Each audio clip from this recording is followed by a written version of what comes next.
enthousiasme et en force. C'est une journée importante pour les deux unions, pour les communicateurs et pour Multimédia International. Cet après-midi, vous verrez l'importance de cet événement en termes de ressources, mais aussi nous sommes là pour lancer Multimédia International à niveau global. C'est un pas très important puisque la communication est tout à fait importante dans la vie, mais aussi dans la vie consacrée. Alors, on commence. Je vous donne la bienvenue. Vous êtes là à la WISG et la bienvenue à tous et à toutes. Un moment de prière. On commence avec un moment de prière.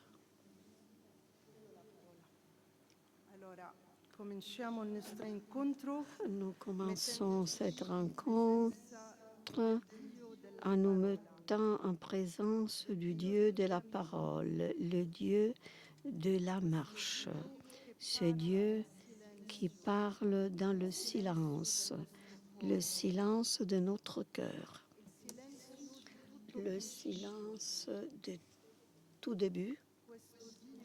C'est Dieu de la parole qui parle encore dans les cœurs ouverts. Donne-nous, Seigneur, de communiquer d'une manière humble et fidèle, artisan de paix, de communion, capable de construire des ponts. En ce temps de synodalité, Seigneur, enseigne-nous à écouter plus qu'à parler, à chercher la vérité avec le cœur, à conter la beauté de l'Évangile avec respect, clarté et amour.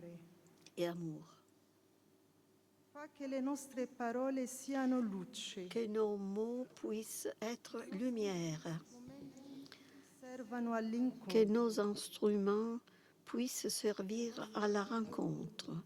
Notre travail soit toujours au service de ton Église en marche, avec attention aux blessures du monde et à la voix de l'Esprit.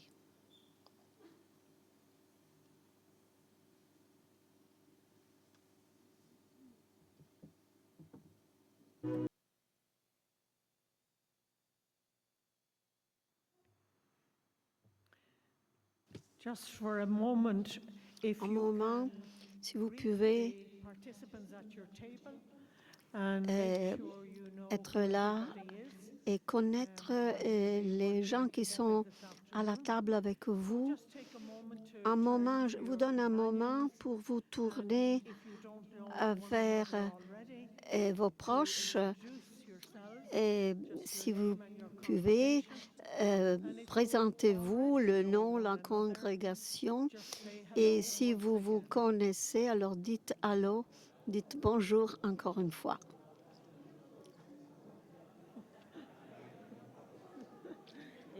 Io sono Patrizia, no, Irlanda, no, non degli Stati Uniti.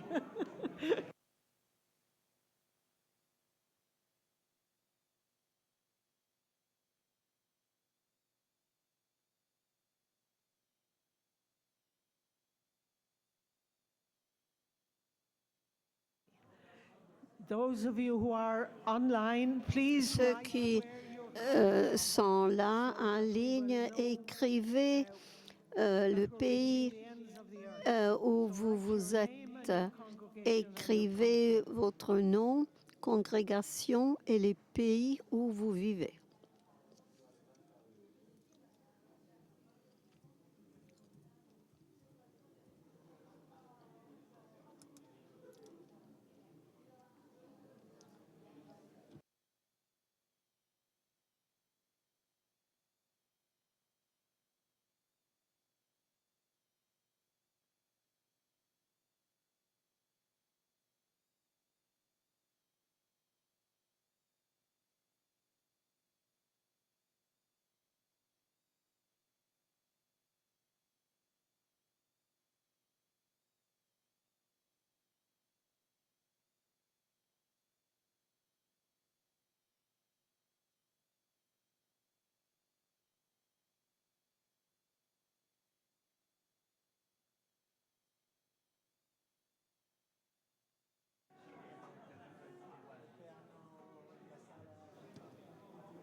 And so we'll turn to the work Et maintenant, afternoon. voyons le travail de cet après-midi. Here in the hall, Ici, dans la salle, nous avons record. déjà, I think this is the first time je pense que c'est la première fois the 11 years that I am here at dans les 11 années que je suis là à la WISC que j'ai vu plus d'hommes que de femmes dans cette salle. So that I said to Mario, that must be a sign J'ai of dit à Mario qu'il est un signe de quelque chose de nouveau. you to the input this afternoon. Donc, le sujet cet après-midi, la synodalité, la collaboration entre hommes et femmes qui collaborent.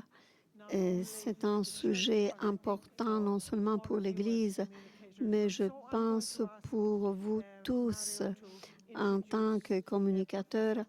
Mario, je te prie d'introduire le professeur José María Laporte.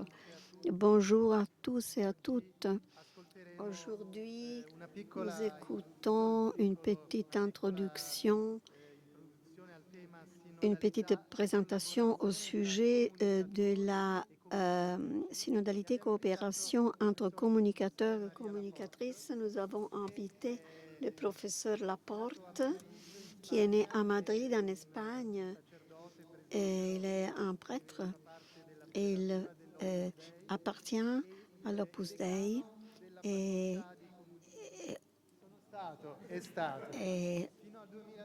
dès 2019, il a travaillé à la faculté de la Sainte-Croix, communication institutionnelle, et puis jusqu'à 2021, collaborateur du dicaster pour la communication du Saint-Siège.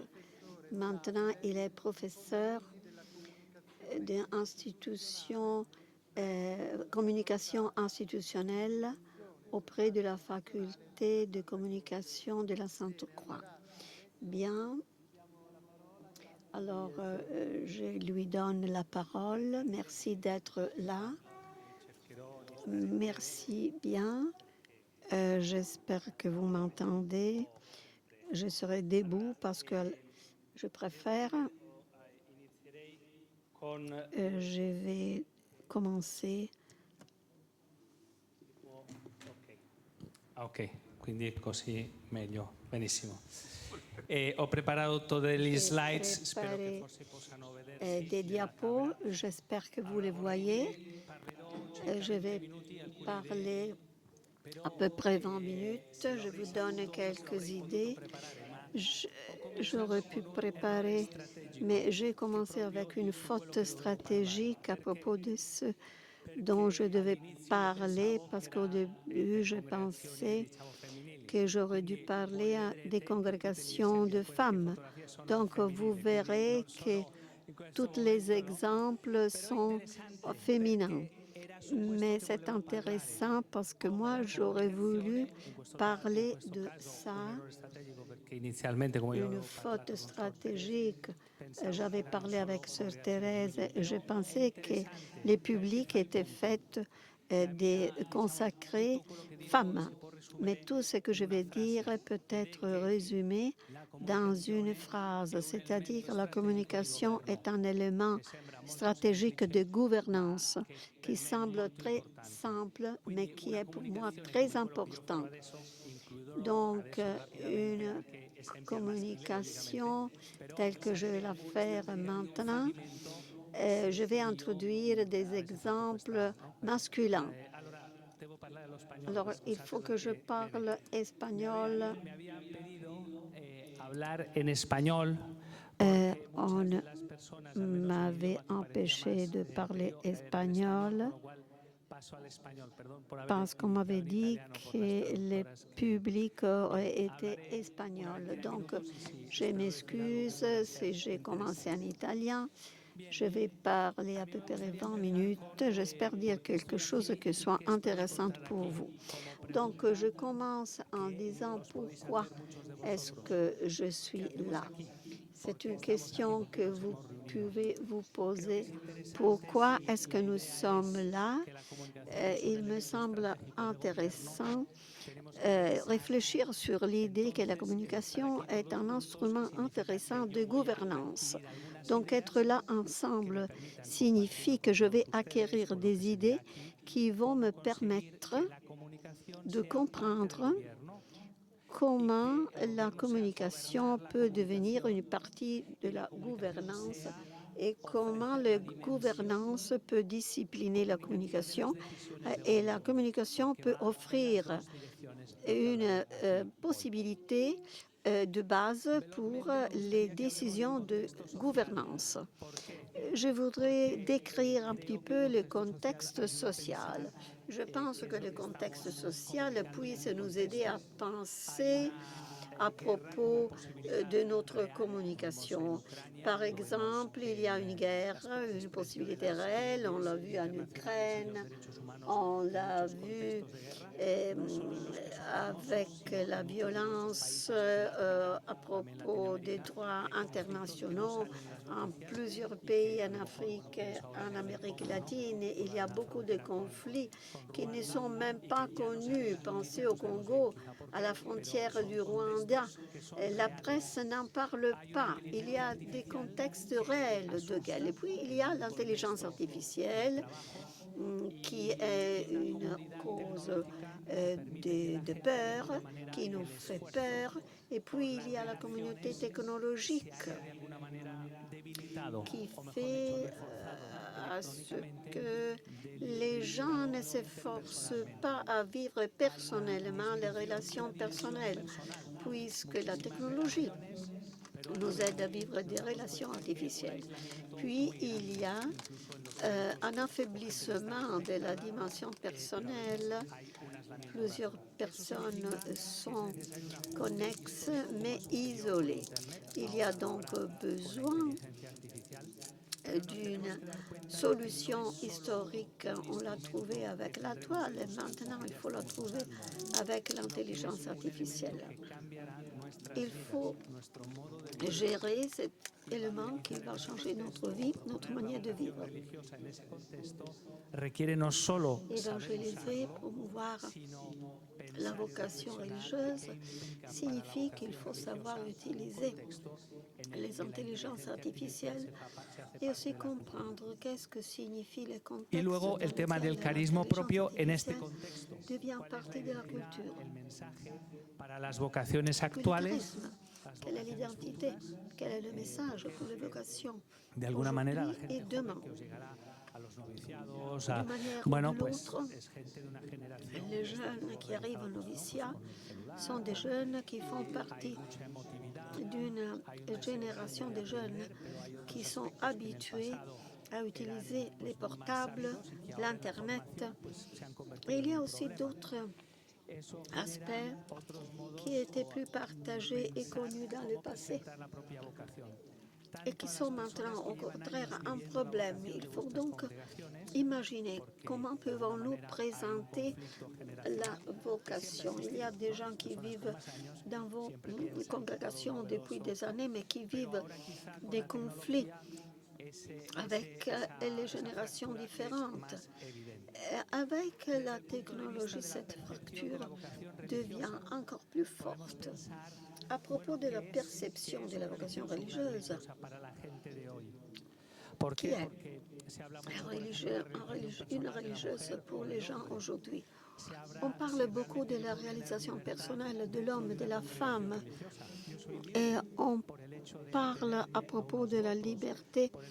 Est-ce que je peux avoir une liberté dans une congrégation religieuse? Je suis des règles. Comment est-ce que la vocation religieuse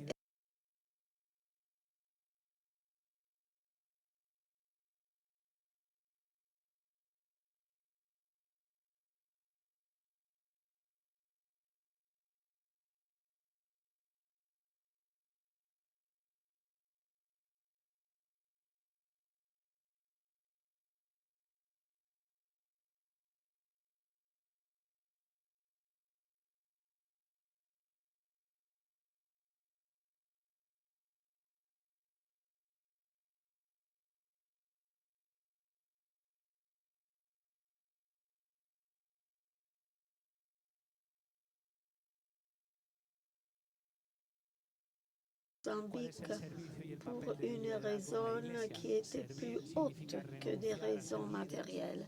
Quel est donc le rôle du service dans l'Église? Renoncer à être des guides, des leaders? Quelle est la perception du modèle de vocation religieuse? Vous tous, vous avez des fondateurs, des fondatrices qui avaient leur propre identité. Il paraît que nos fondateurs sont en compétition les uns avec les autres parce que souvent les contextes de notre travail peuvent produire une compétition. Mais vous devez transmettre des valeurs spécifiques, l'action, la contemplation. Il y a des contextes dans lesquels nous avons des religieux, religieuses contemplatives. Et la perception est que les religieux ne servent pas à beaucoup. Au contraire, la contemplation, les contemplatifs sont une raison d'attraction. Dans une société, le silence est une raison d'attraction.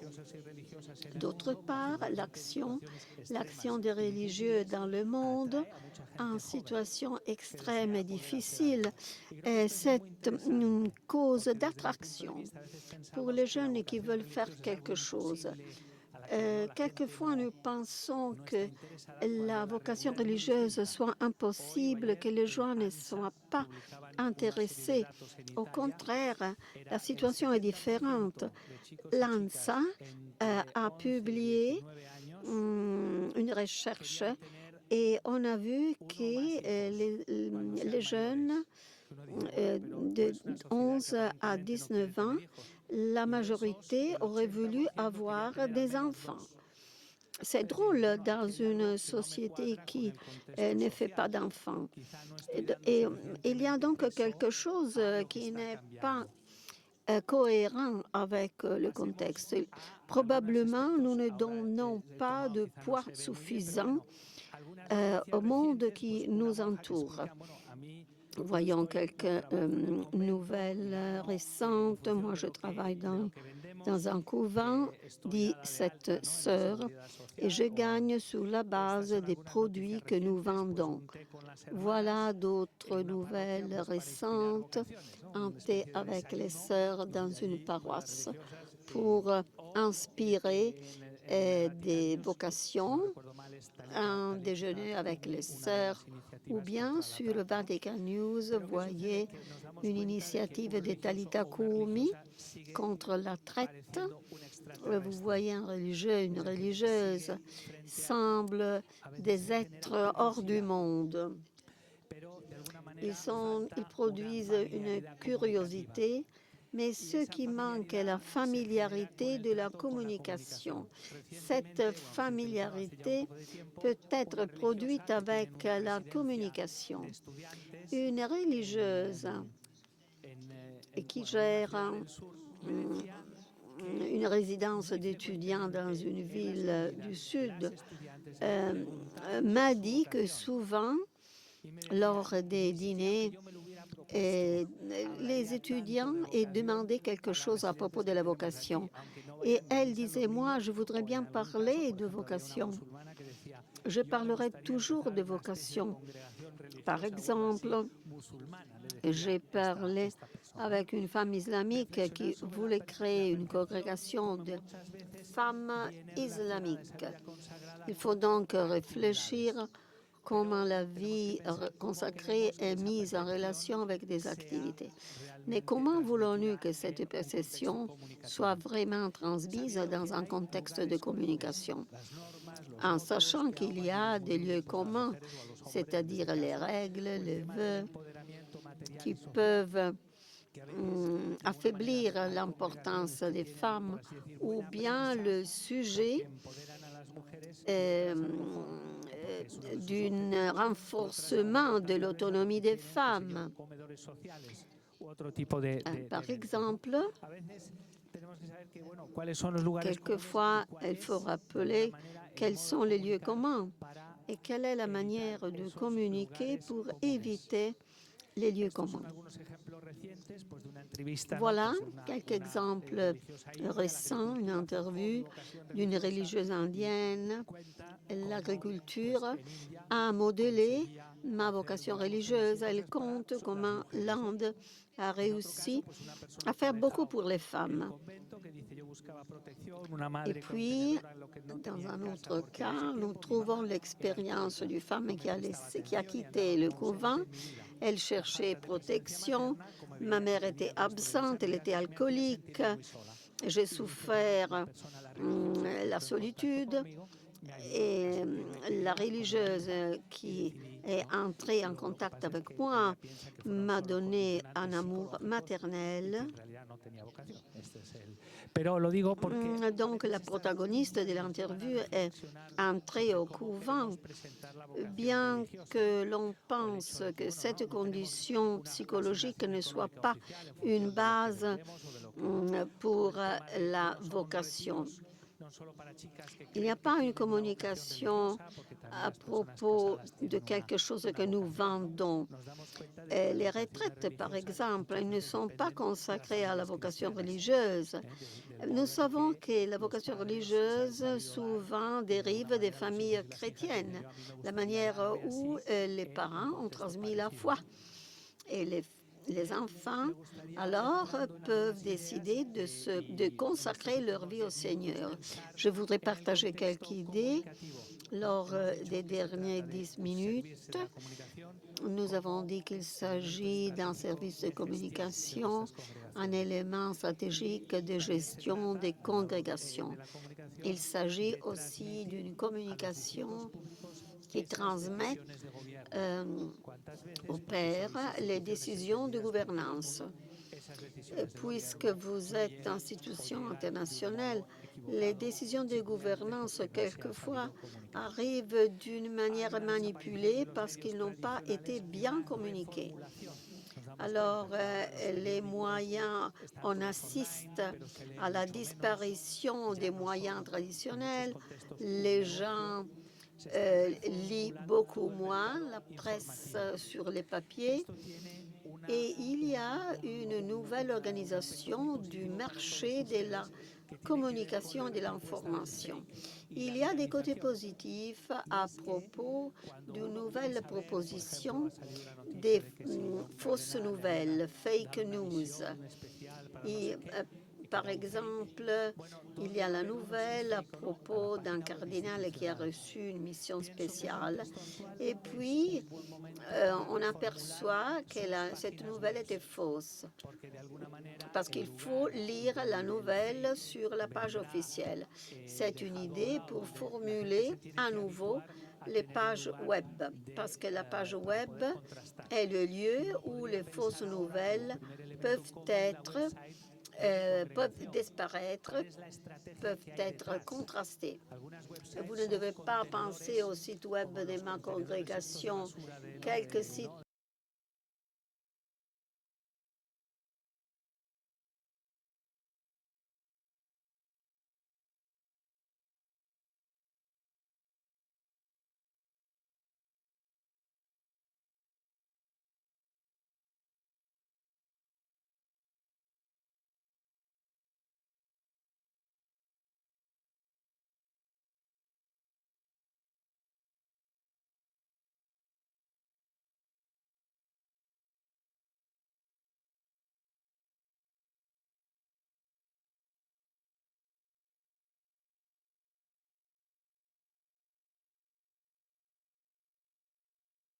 permis aux leaders, même aux influenceurs catholiques, religieux. Je pense qu'en France, dernièrement, il y a eu un exploit de baptême, une hausse de baptême. Et parce qu'en France, l'influenceur a reçu les cendres, par exemple, et ce qui a fait la publicité de ce moment de vie chrétienne. Tout cela pour dire que les médias aujourd'hui sont en contraste souvent avec la réalité. Nous savons que dans des continents démocratiques, quelques moyens de communication sont prohibés. Il y a des sujets à propos desquels on ne peut pas parler. Il est donc important de savoir que nous, puisque l'information religieuse souvent est une voix libre, indépendante, qui est contre l'opinion générale. Et puis la réalité de la perception de la vocation religieuse, est-elle vraiment utile? Qu'est-ce que cela signifie, vocation religieuse? Comment l'avons-nous pensé? Comment l'avons-nous communiqué? Quelquefois, nous pensons que la vocation religieuse, la vie religieuse n'est pas transmise.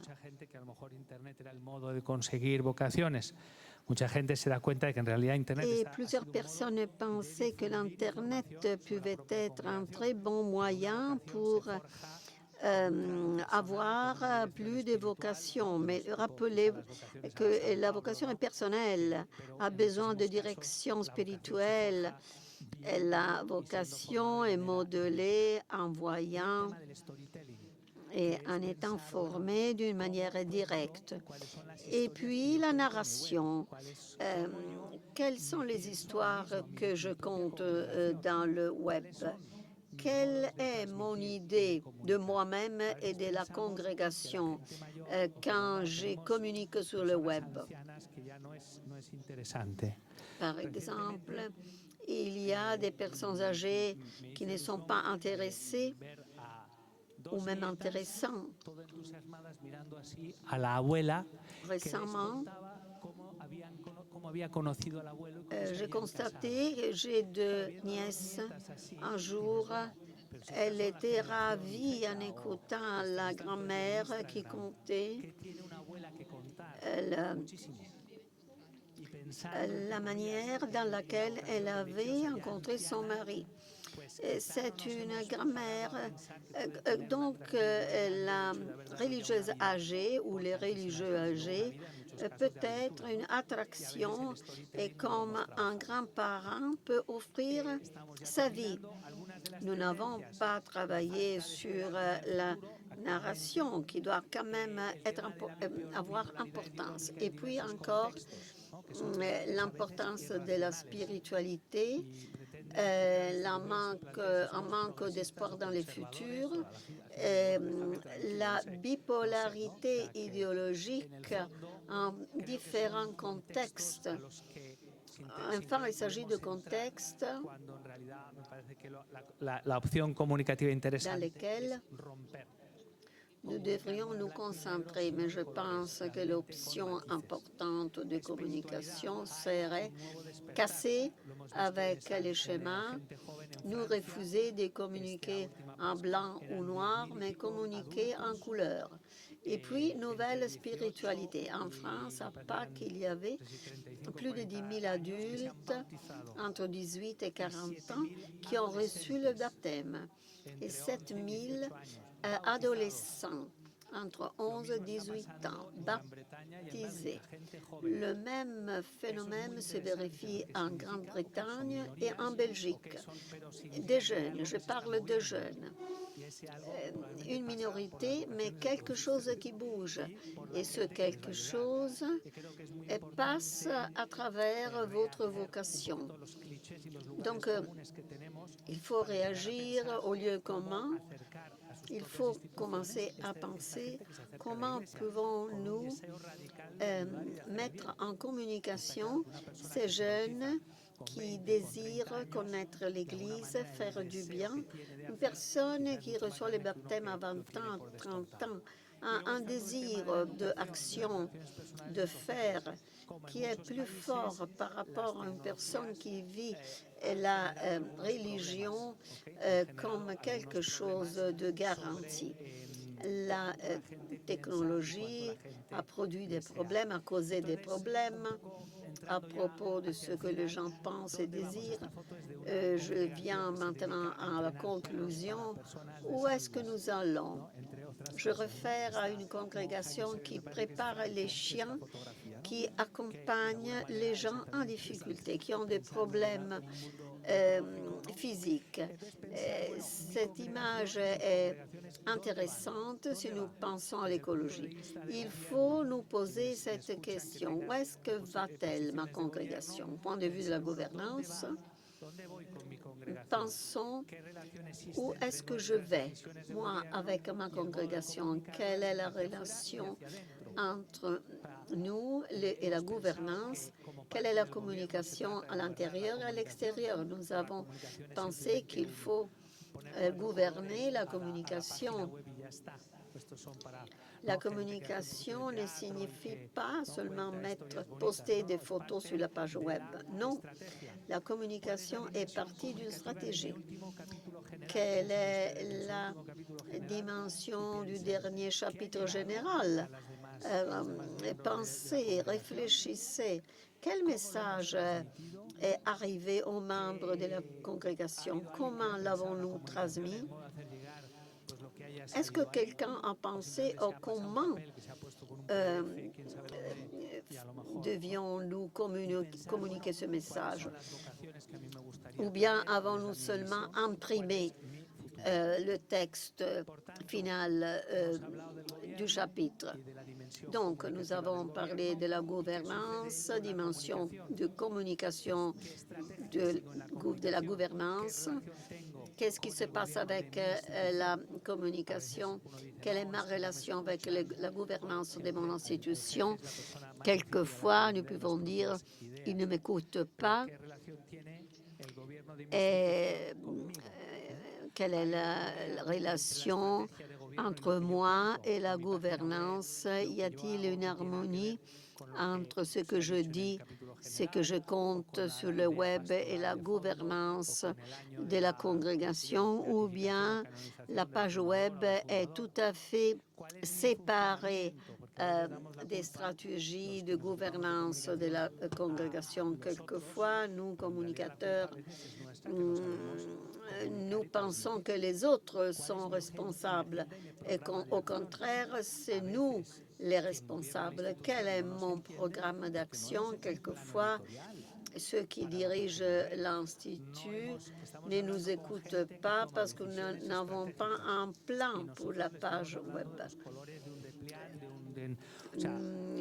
Nous parlons des couleurs, des images, mais quand nous parlons avec les guides, avec les gens qui dirigent la congrégation, il y a souvent une fracture entre les deux positions. Nous, en communication, nous manquons de fournir une contribution stratégique. Quand les leaders voient que les contenus réfléchissent les idées de la gouvernance, et ils seront encouragés vers nous. Il faut relancer donc l'intégration. Comment faut-il intégrer gouvernance et communication? Identité et dimension spirituelle présentées d'une façon stratégique dans un contexte matérialiste et technologique. Nous avons un contexte matérialiste, un contexte très technologique, et il faut intégrer gouvernance et communication, repenser la communication à niveau stratégique et la gouvernance est pensée pour différents publics avec des contenus concrets. Il faut donc penser que la décision de fermer une structure ou un couvent doit être expliquée. Autrement dit, elle sera perçue comme une imposition. Je viens aux questions de base. Pourquoi est-ce que je suis là? Qu'est-ce que j'attends de rencontrer ici? Merci bien pour votre attention et patience. Merci bien. Merci bien, professeur José Laporte. Maintenant, alle domande. nous pouvons ouvrir à vos questions. Questions au professeur Laporte.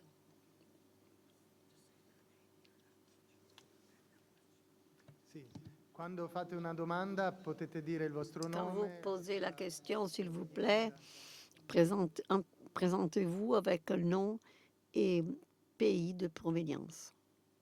Mio nome è Renee Pomardico, vengo dagli Stati Je m'appelle René Pomanico, je viens des États-Unis. Jusqu'à quel point la communication institutionnelle doit répondre aux questions du contexte social, parce que la communication institutionnelle de l'Église peut communiquer l'identité de la mission de l'Institut, mais il y a beaucoup de questions dans le monde sur l'Église, la doctrine sociale, la justice, una persona individuale dell'istituzione. des questions qui sont institutionnelles. Donc, c'est l'institution qui doit parler de ça. Oui, je comprends bien. Il n'y a pas une réponse pour tous, mais je pense que la question signifie qu'il y a un intérêt pour certaines choses. C'est clair, la question sur l'intérêt, disons, du sport dans une société où le sport est très important. Mais je pense que le contexte soit très important parce que c'est le contexte où le public nous aide à comprendre la dimension culturelle et aussi la dimension hiérarchique. Quelques gens disent je ne vois pas le contexte comme ça. Il y a beaucoup de questions. Voilà notre contexte. Quand je parle du contexte, ce que je me demande est quel est l'intérêt? Quel intérêt y a-t-il derrière les questions? Si nous pensons que les saints dans l'histoire, ils ont posé des questions, mais ils ont aussi donné des réponses. Mais le contexte social est très important parce que si les gens sont dans une famille sans parents, parler de Dieu Père n'a pas de sens. Il faudra dire Dieu est le Père que tu aurais voulu avoir, mais que tu n'as pas eu, ou bien les contextes dans lesquels les gens ne savent pas prier et ils n'ont pas d'espace intérieur. Une société qui doit être purifiée. En certains contextes ne peuvent pas être christianisés. Et quand Saint Augustin voulait éviter les spectacles où les gens étaient tués, il y avait des gens qui étaient vraiment tués. Il y a des contextes aujourd'hui qui ne peuvent pas être christianisés ou qu'il faudrait purifier. Je ne sais pas si j'ai répondu à votre question. Si vous suivez en ligne, vous pouvez écrire les questions dans la chat et nous pouvons poser vos observations, vos remarques au professeur. Autre question?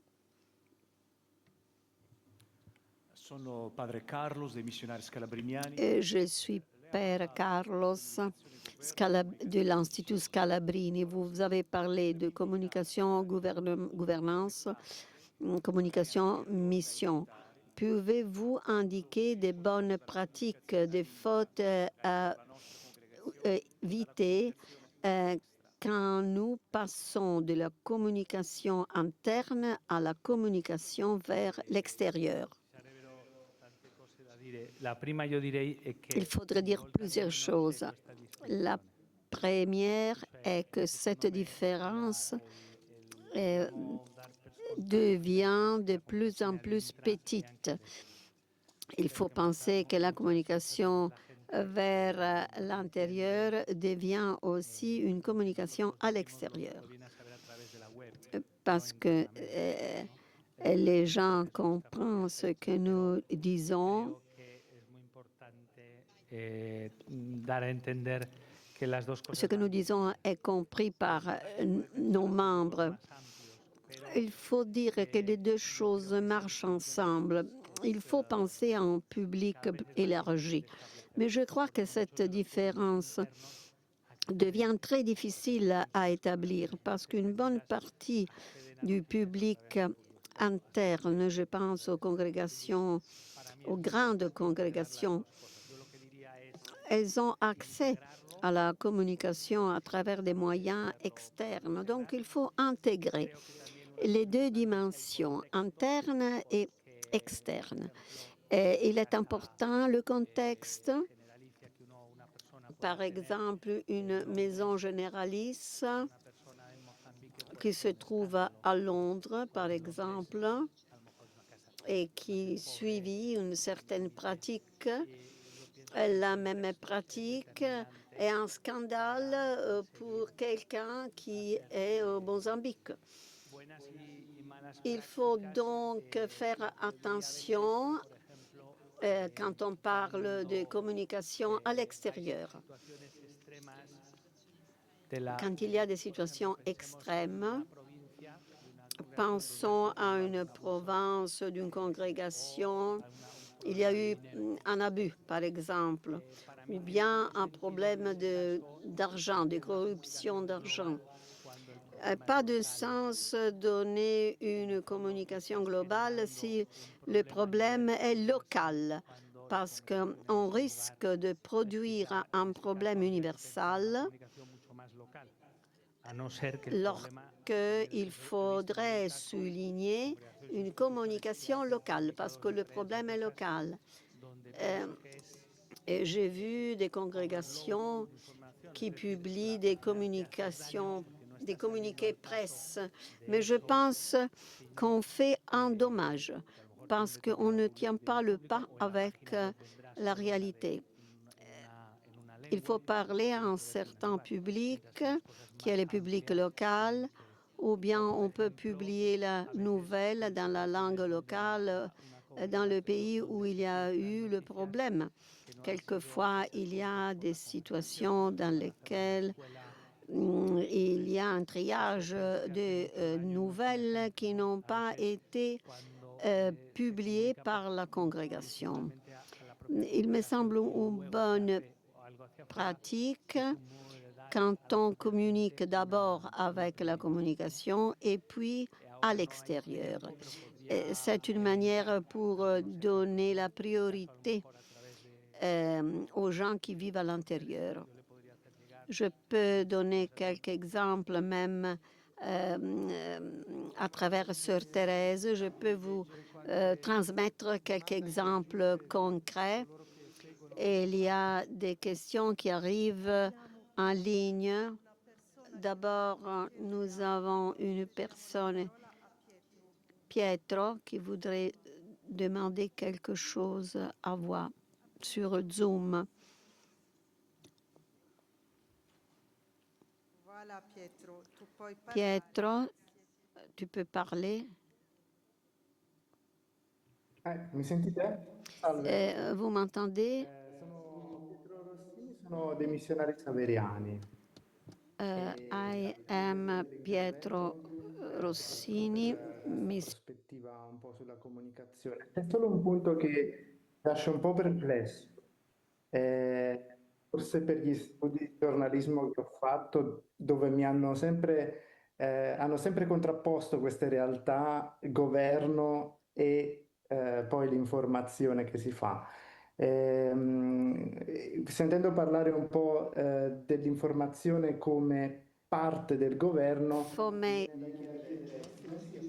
I wonder, est-ce que nous réduisons ça à une action de promotion de l'institution? Parce que je pense que comme communicateur, c'est une partie de notre travail.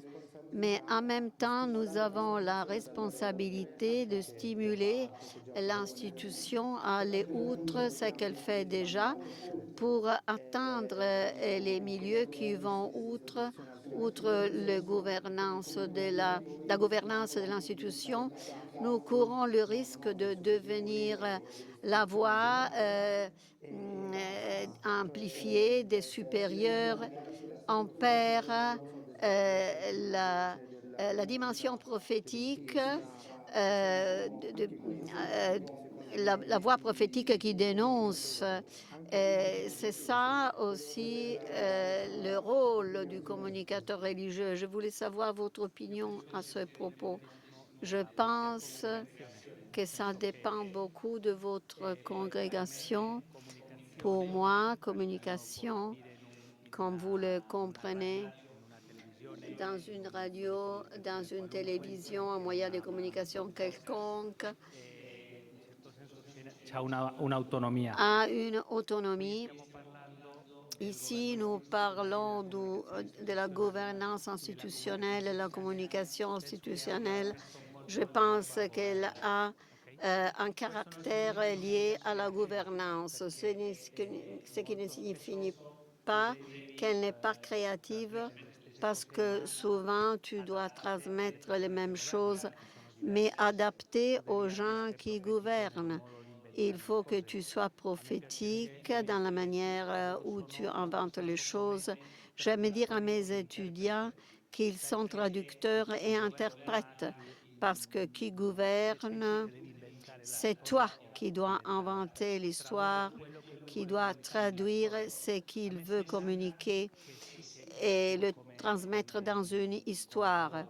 Il me semble que c'est un travail créatif qui a à voir avec la spiritualité de la congrégation, parce que quand on ne fait pas comme ça, si on reçoit le mandat d'être en ligne et de prêcher aux fidèles en ligne, mais si on consacre 8 heures par jour au travail prophétique en ligne, et les gens qui sont dans la paroisse ne sont pas écoutés, il me semble qu'on communique beaucoup, mais on ne communique pas au service de la mission.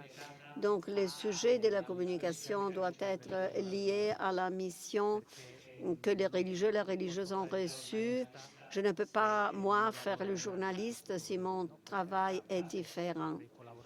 Je peux collaborer, je pourrais faire quelque chose, mais moi, je me vois en tant que membre de la congrégation ou de l'institution, une personne qui se voit comme partenaire au point de vue de la communication, parce que les gouvernances, nous, enfin, le communicateur doit penser, bon, s'il y a la gouvernance et puis nous, il faut que je change quelque chose.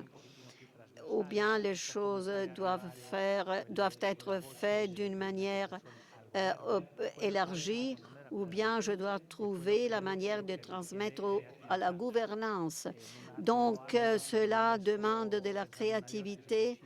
Quand l'évêque d'une diocèse décide que le premier vendredi du mois, le déjeuner est libre dans la maison de l'évêque, ce qu'il dit à tous est: vous pouvez venir me voir quand vous voulez, le premier vendredi du mois. Donc, il communique, et il n'y aura pas un prêtre de la diocèse qui peut dire que l'évêque ne reçoit pas les prêtres. Mais s'il résulte que quelqu'un travaille pour un moyen de communication concret, alors l'approche n'est pas institutionnelle ou institutionnelle au point de vue de la communication. Merci. Je remercie bien professeur José Maria Laporte pour sa présentation, pour avoir répondu aux questions. Malheureusement, nous ne pouvons pas répondre aux nombreuses questions qui arrivent à travers le web.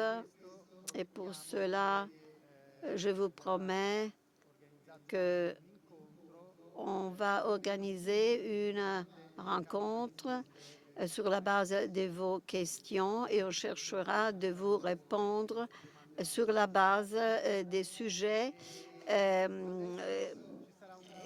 qui concernent vos questions.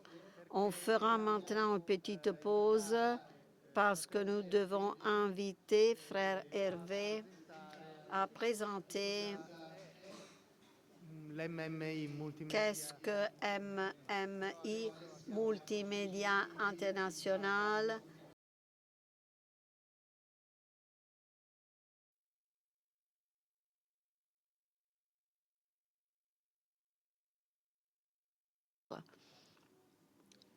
Je lui donne la parole.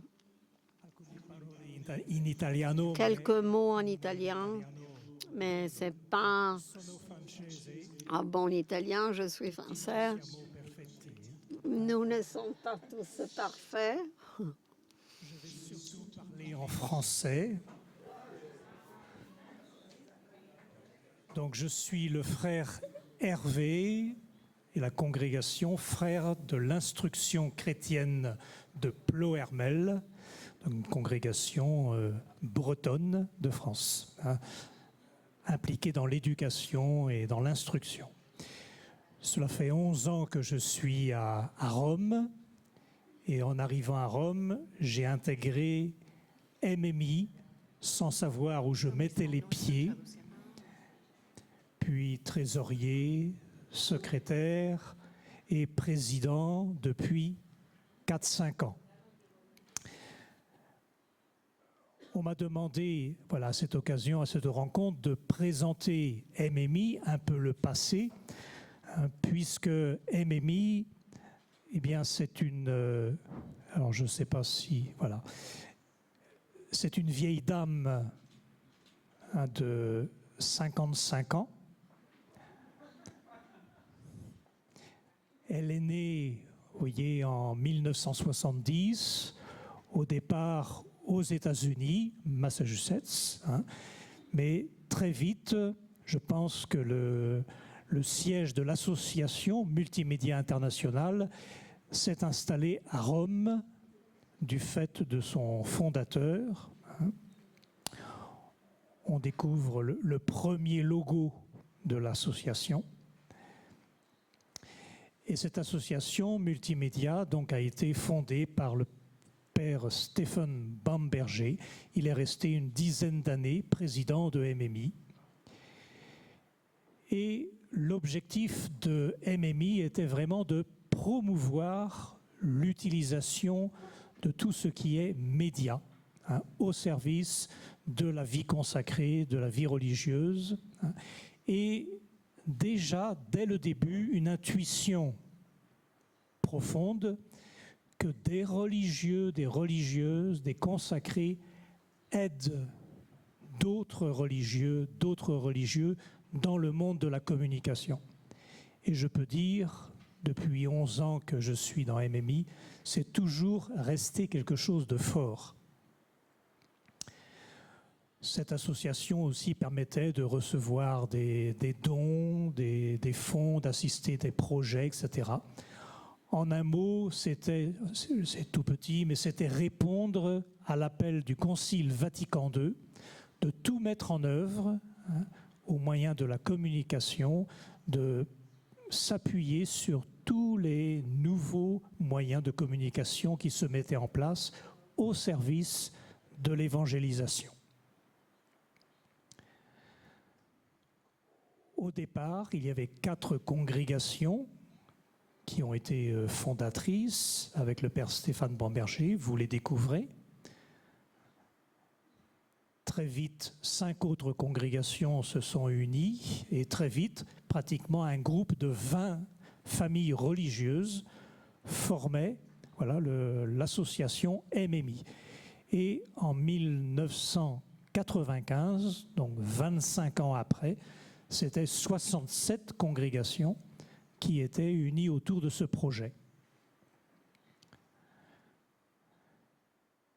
Les années 90, je pense que c'était un virage important pour MMI, puisque C'était l'apparition des premiers ordinateurs, de l'informatique, des premiers réseaux sociaux.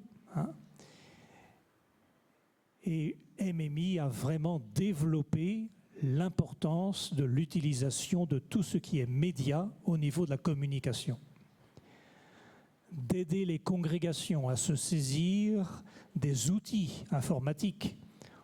Vous imaginez qu'au départ, les religieux, religieuses étaient très pauvres hein, devant les outils informatiques.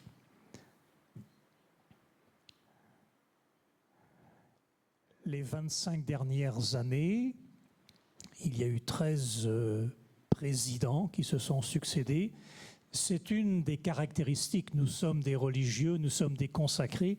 Nous ne sommes pas à vie dans un endroit et dans un service. Ça bouge beaucoup. Ça fait la fragilité de nos associations. Vous allez comprendre pourquoi.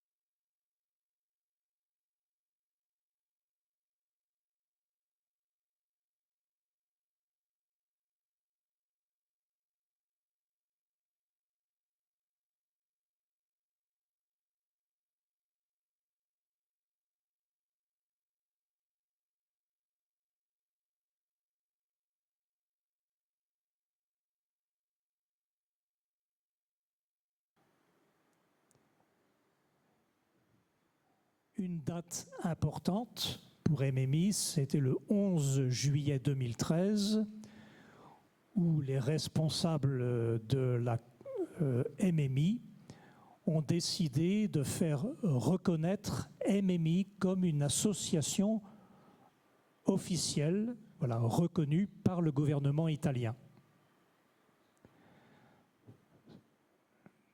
Et parmi nous, il y a la sœur Mary, la sœur de Mariste, je ne sais pas où est-ce qu'elle est, hein, qui était l'une des membres fondatrices, voilà, sœur Mary. Hein.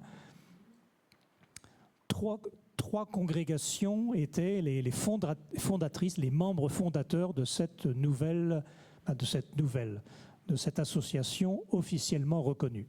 Hein. La congrégation des... Bon, c'est écrit tout petit, je n'arrive pas à lire. Vous pouvez regarder. Donc c'était une étape importante. Cela permettait aussi à MMI d'avoir une certaine indépendance au niveau finance, d'avoir ses propres comptes, de pouvoir investir, de pouvoir lever les fonds, hein, d'avoir le propre codice fiscale. Une autre étape importante pour MMI, ça a été comme pour nous tous, la période du Covid, ça a été un virage. Toutes les actions de MMI, tout s'est transformé en session, en workshop online. Je vous ai mis quelques réalisations. Beaucoup d'entre vous peut-être ont participé à telle ou telle formation. Des formations très pratiques, comme parfois aussi des sessions de formation sur des thèmes de fond, hein, sur l'intelligence artificielle, sur la protection des enfants, etc. Bien sûr, toujours centré sur la communication.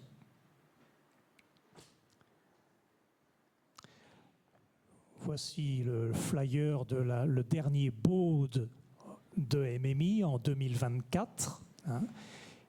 Mais il y a eu un moment important, c'était l'été 2024, où le président, le acting president, qui était un père claretin, le père Louis Guadès, durant l'été, il a dû retourner aux Philippines. MMI s'est retrouvé sans président. J'étais président représentant légal, mais acting présidente, voilà, il n'y en avait plus. 2 religieuses qui étaient dans le board, une au Nigeria et l'autre en Amérique du Sud, ont reçu des obédiences différentes et ont quitté également le bureau de MMI. Il restait donc Kim, d'ailleurs qui doit être en ligne avec nous aujourd'hui, hein, qui est à Padoue, et 2 laïcs.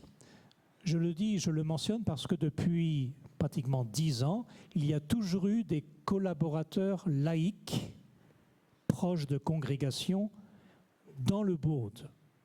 Et je crois que ceci, c'est une belle synodalité. Donc voilà ce qui s'est passé en l'été 2024. Je pourrais presque dire je suis resté presque seul. Et donc toutes mes questions, voilà, que faire de MMI? Ce n'était pas mon enfant. Voilà, donc il y avait toute une question. Et donc j'ai pris mon bâton de pèlerin pour aller à la rencontre de l'USG. Mario m'a beaucoup soutenu, de l'UISG. J'ai rencontré également le staff de la communication des Pères Jésuites, puisque c'était les fondateurs. Et tous m'ont encouragé à dire la richesse de MMI était basée sur cette association officiellement reconnue. Et c'est une force. On ne pouvait pas laisser tomber. Alors, suite à nos rencontres, il y a eu un board provisoire qui s'est mis en place avec la présence de l'USG, de l'UISG, un groupe de communicateurs de Rome, voilà. Et on a essayé d'ouvrir des pistes pour MMI. J'allais dire le futur MMI, ou le MMI qui va suivre. On s'est posé la question de renouveler les statuts. Et il y a une nouvelle loi qui est passée en janvier 2025 qui demande à toutes les associations officiellement reconnues en Italie de revoir leurs propres statuts et les mettre en conformité avec la loi italienne. Je pense également sur les incidences financières. Donc voilà, ça nous a arrêté un petit peu dans notre élan, mais ça sera un travail à faire si on veut continuer à avoir cette reconnaissance officielle. Mais il faut passer devant un avocat, peut-être devant un notaire, etc. C'est quelque chose qui va demander du temps. Et puis après, donc, on s'est posé la question, mais quelle vision a-t-on pour MMI? Quelle mission pour MMI? Et est-ce qu'on peut déjà dessiner quelques lignes stratégiques pour les années à venir? Donc là, très rapidement, je reviens sur ces 4 points. Alors, c'est écrit en tout petit. Voilà, la mission, c'est vraiment de développer, de soutenir la communication au service de la vie consacrée. C'est vaste, mais c'est vraiment le fil rouge de MMI. Et à travers tous les moyens possibles, je ne développe pas. La mission,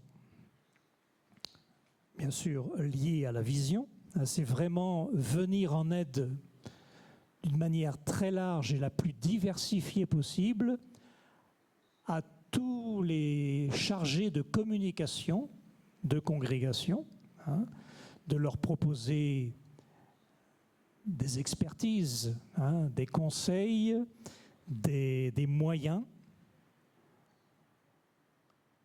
et des lieux aussi pour se rencontrer. Je vais revenir sur ces 4 mots qui sont importants. C'est en italien, consulenza, conseil, formazione, les formations de divers types, des instruments très concrets pour la communication, et puis aussi des espaces. Si MMI a un petit peu souffert, c'est parce que tout se passait un peu virtuellement. Je crois que c'est une erreur qu'il ne faut pas recommencer dans les années à venir. On a besoin de se rencontrer et l'expérience que nous vivons cet après-midi en est une. Voilà la mission. Quelques lignes stratégiques, sans développer, mais pour vous donner un peu le futur. Voilà. Être une association qui va conseiller, bien sûr avec beaucoup d'humilité, mais je viens d'en faire l'expérience depuis 5-6 mois en rencontrant des gens que je ne connaissais pas, en mettant ensemble nos moyens, nos expertises, nos savoir-faire, la communication est enrichie. Voilà.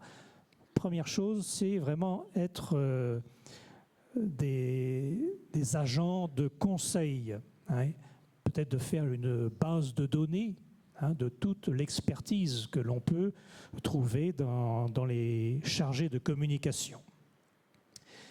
Formation de divers types, plus techniques, plus de fond, bon voilà, des workshops, des webinars, parfois aussi proposer, pourquoi pas, on y a pensé, un peu des cours de base, non pas sur une année, qui est parfois trop fastidieux, mais sur 4 ou 6 semaines, puisque dans les congrégations, voilà, les équipes de communication, les chargés de communication sont à des niveaux très différents, et certains ont besoin d'une aide.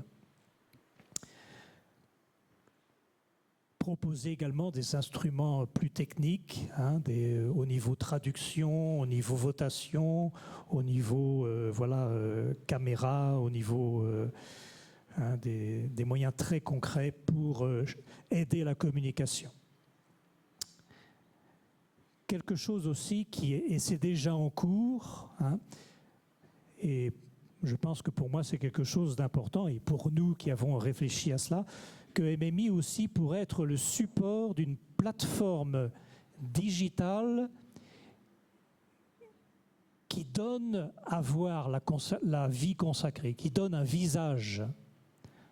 Vous le savez, vous comme moi, que la vie consacrée est un visage à multiples facettes, une richesse abondante, et donc il y a déjà une plateforme qui est en cours, qui est déjà bien avancée, et MMI voudrait aussi être le support de cette plateforme, avec peut-être aussi une dimension vocationnelle. Et enfin, donc offrir des espaces de collaboration, de rencontres, c'est important pour la vie de MMI. Proposer des moments de convivialité, voilà. J'espère ne pas avoir été trop long. C'est le passé, le présent et quelques lignes futures de la vie de MMI.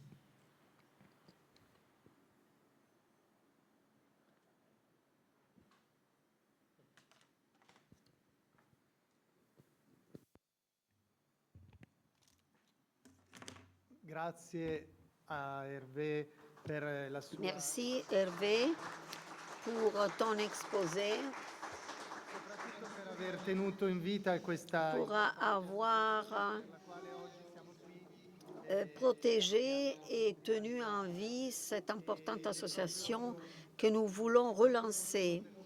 Et la raison pour laquelle USG et WISG ont donné leur soutien, bien convaincus, le soutien à Hervé, et avec lui, nous avons organisé cette rencontre pour pouvoir promouvoir un futur ensemble. Sur Pat, peut-être elle veut dire quelque chose. J'ai connu MMI dès mon arrivée à Rome en 1998. Dans les années 90, c'était une organisation très riche, très vitale. Et il y a beaucoup de choses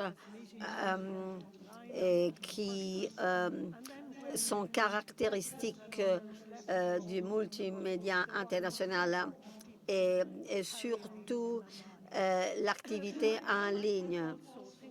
Mais en pensant à ce que nous vient de dire le professeur Laporte, il y a un nouveau contexte, un moment nouveau qui est un moment important dans la vie de l'Église et dans la vie consacrée.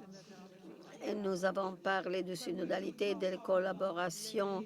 Quand nous parlons des laïcs, des religieux, hommes, femmes qui travaillent ensemble, puisque plusieurs communicateurs employés dans les congrégations religieuses sont hommes et femmes professionnellement et bien préparés. Donc, nous vivons un moment nouveau. Le focus de MMI était à Rome dans le passé, dans le futur. Le focus est le monde. Alors, en différentes parties du monde, les communicateurs du passé ne sont plus là. Donc, il y a un moment dans lequel les opportunités tout à fait nouvelles pour nous de travailler ensemble à l'intérieur, mais aussi à niveau international. De ma part, la WISG a fait plusieurs programmes de formation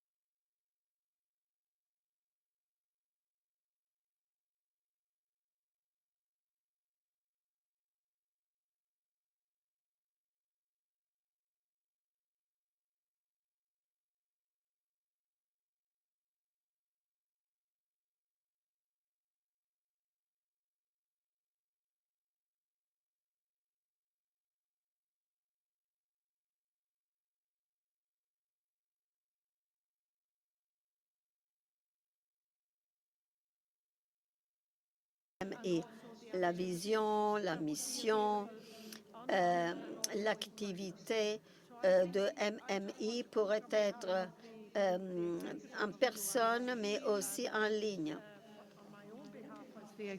Moi, en tant que secrétaire de la WISG, je pense que ce moment soit très important pour nous, pour toutes nos vocations.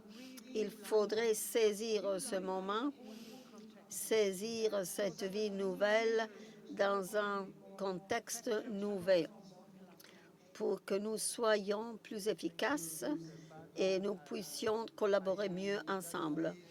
Merci, Sœur Pat. Je viens de dire que la WISG aussi. We agree completely with you. And because Je suis parfaitement d'accord. Et puisque nous n'avons pas trop de temps pour parler de ça, il me semble clair que nous pensons qu'un multimédia international mérite une vie longue et bonne. Je parle italien maintenant. vorremmo che Nous voudrions qu'ici en présence et ceux qui sont à la maison en ligne, qu'ils puissent travailler pour à peu près 20 minutes en groupe. Il me semble très, très important. Et c'est que vous nous envoyez qui sera la base pour construire le futur de MMI. Alors, nous vous demandons de discuter et d'envoyer en ligne vos propositions de façon à ce que nous puissions les recueillir et sur cette base aller à l'avant avec le travail. Alors, les techniciens vont diviser en groupes les participants en ligne et nous le ferons ici à présence. Et puis, alors, il faut que nous exprimons nos désirs à propos de l'activité de la MMI. Quels sont les travaux que les services que Multimédia International peut dérouler dans le futur pour nous aider. En fin de travaux, un représentant de chaque table ici à la maison va écrire sur la chat les résultats de votre débat et vous pouvez envoyer au secrétariat de MMI. La mail va apparaître. Vos réflexions, vos réactions. Nous pouvons partager directement en salle